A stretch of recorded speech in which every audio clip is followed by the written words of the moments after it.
Assalamualaikum warahmatullahi wabarakatuh. Nama saya Windawati dengan NIM 857237133. Di sini saya akan melakukan praktikum IPA dengan judul Sistem Pencernaan. Alat dan bahan yang digunakan adalah gambar sistem pencernaan dan alat tulis. Sistem pencernaan manusia adalah serangkaian organ yang bekerja sama untuk mengubah makanan menjadi energi dan nutrisi yang dapat digunakan tubuh serta membuang sisa limbah. Sistem ini terdiri dari mulut, kerongkongan, lambung, usus halus, usus besar, dan anus. Saya akan menjelaskan proses sistem pencernaan makanan pada organ manusia sesuai dengan gambar.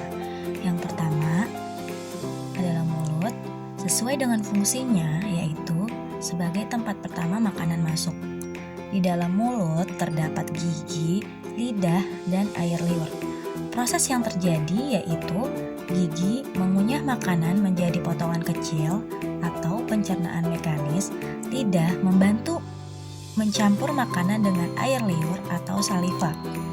Air liur mengandung enzim amilase yang mulai memecah karbohidrat menjadi gula sederhana atau pencernaan kimiawi.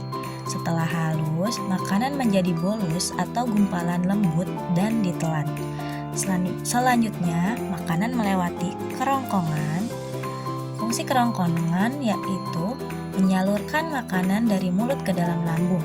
Prosesnya, otot-otot di dinding kerongkongan berkontraksi secara bergelombang atau gerak peristaltik untuk mendorong bolus makanan turun ke dalam lambung.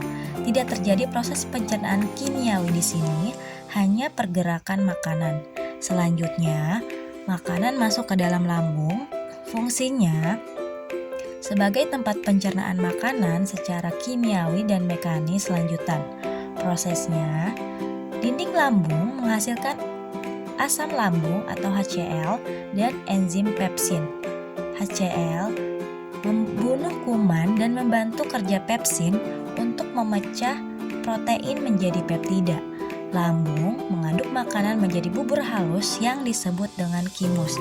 Lalu, makanan masuk ke dalam usus halus.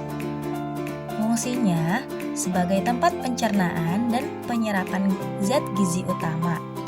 Prosesnya, dari enzim dari pankreas dan cairan empedu dari hati membantu memecahkan lemak, protein, dan karbohidrat.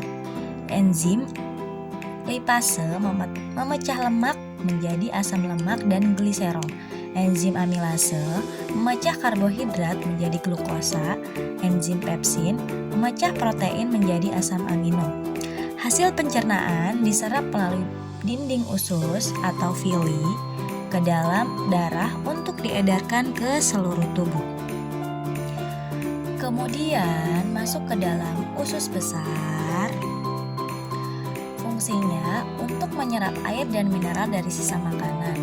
Prosesnya, sisa makanan yang tidak dicerna menjadi lebih padat. Bakteri baik di usus besar membantu membusukkan sisa makanan dan menghasilkan vitamin K. Sisa ini kemudian berubah menjadi feses atau tinja. Proses yang terakhir yaitu menuju ke anus.